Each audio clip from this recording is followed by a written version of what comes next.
on noise. So I think one thing, if you don't believe, which many of you don't, I accept that, what I'm saying, you can write to the Civil Aviation Authority, you can find the details on the internet, and contact them and ask them exactly the questions you've asked me tonight. Have flight patterns changed? Are aircraft lower? Are they louder? But does that raw data come from yourself, or can they get independent raw data? They can get... Yes. Are they relying on you for that data? No disrespect, but I'm not. So on the data, so all the data you're seeing here, and I've said this at other public meetings, it's important to know that all of the data here is derived from what we use as NATS, as radar data to keep the aircraft safely separated. So it needs to be quite accurate for that purpose. This data is put straight into the noise and track keeping system, and the Civil Aviation Authority also have access to that same radar data. So they're able to verify, well, both where the aircraft are flying, but actually also how safe the airspace is. So this is proper operational data. It's not just Can't go back 2 years. How can we check it? Can I go back? Okay, review. Let's move on to 3 more questions. Gentleman here with the... Phillip from the MP. Have the trials included any measure of people's mental health? Has there been any suicides? Okay, I understand your question. I'd like to know, in your opinion, has the noise changed before the trials, during the trials, and after the trials? Madam, is the noise the same or not? In your opinion, yes or no, is the noise the same? Yeah, thank you. With the flights? Sorry, you live where? North Ascot, it's awful. Thank you. One final question in Spanish. The lady right at the back of the commission.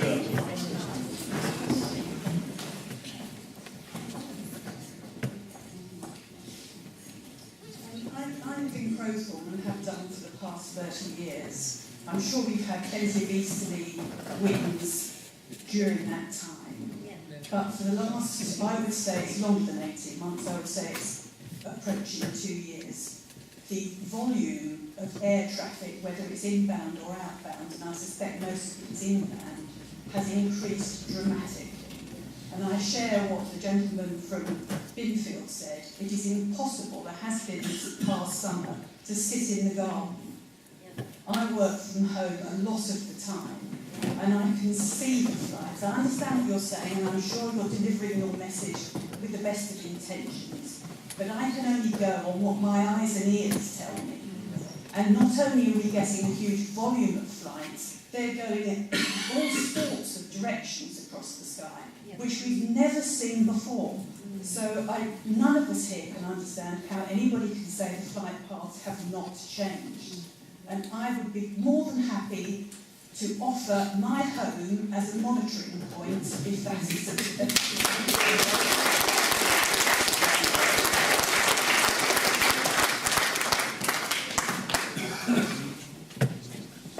I think with some of these questions, I'm just going to repeat briefly what I've said before, just that over the last 10 years, the number of aircraft in and out of Heathrow has been broadly the same.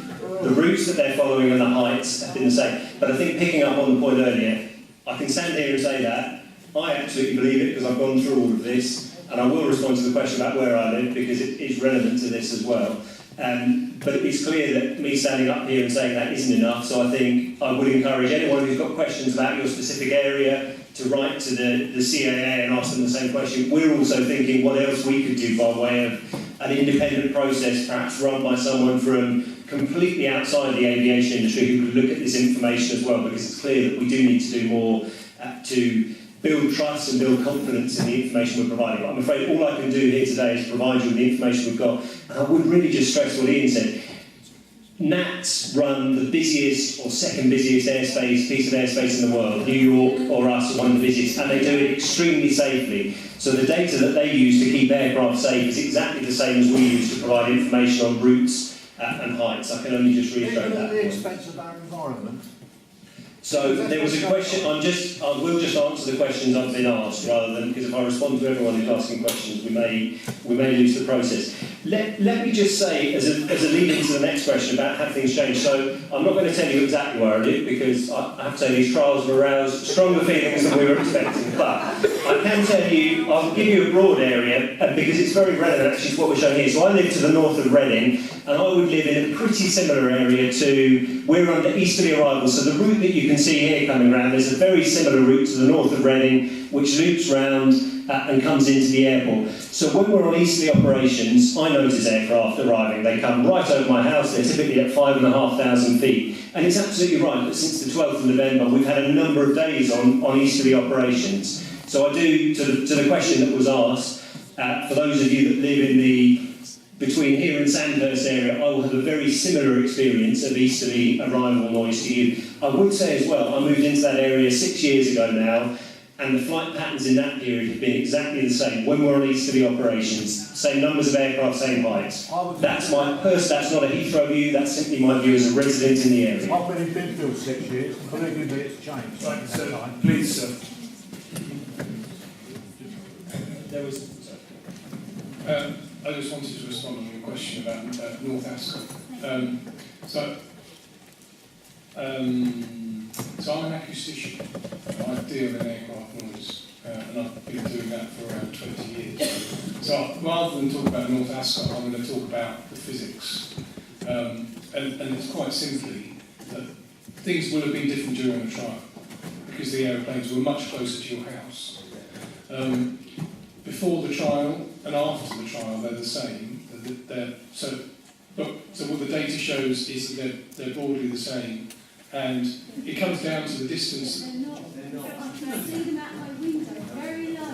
I didn't see that before the trial. I didn't see planes flying. I'm sure. My front door rattling. I didn't get that. Okay, I'm sure the airport. So I'm not going to talk about your house. I'm talking about the acoustics. If the aircraft are in the same place, broadly in the sky, and at roughly the same altitude, they will be making similar amounts of noise. Now, that's just the acoustics of it.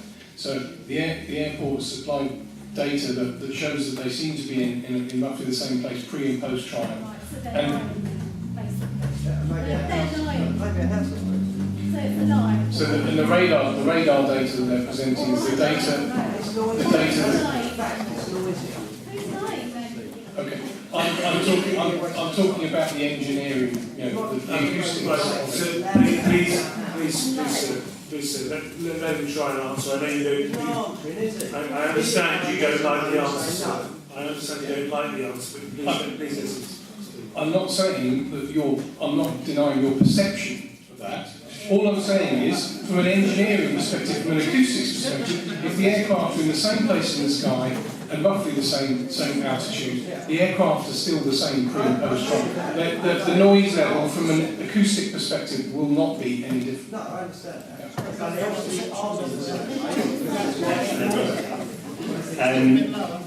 There was a question on health and on mental health. What we've done through the trials is record all of the complaints that we've received, and on each of the trials we'll be publishing a report on both operationally what it was that we set out to trial, but also the complaints and the feedback that we've received. And that's the information that we've gathered and the information that we'll be providing. Shall we take the next three? Okay, next three questions. Gentlemen with the glasses there. Hi, I'm from Little Sandhurst. So I originally noticed this before the trials, and it was on a weekend, 26th and 27th of August, and we were flying easterly operations, so it was the arrivals. I happened to be outside and I could see plane after plane coming over my head. So it was before the trials, so I don't want to be tied up with the trials. It's to do with the arrivals that definitely changed at that point. I've lived there for 15 years, so absolutely it was to do with that. So my question for you is, obviously we're all going mad that these planes have always been there.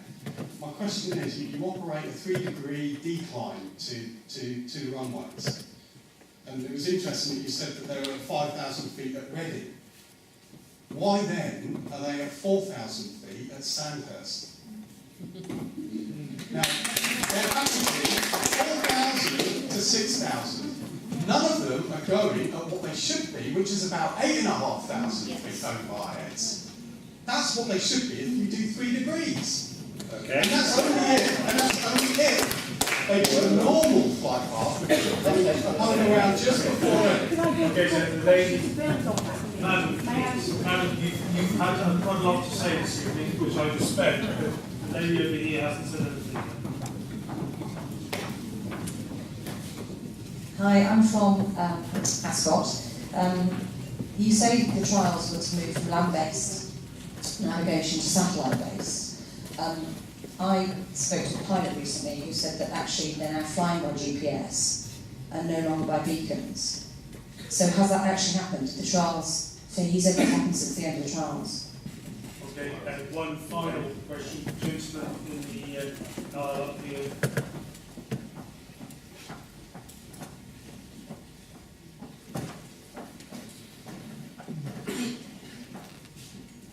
Hi there, I'm from Bracknell. Just a quick question. The gentleman earlier mentioned that Heathrow would like to engage the community. Would you care to comment on why the community relations phone line, where you log complaints at Heathrow, is now gone to voicemail?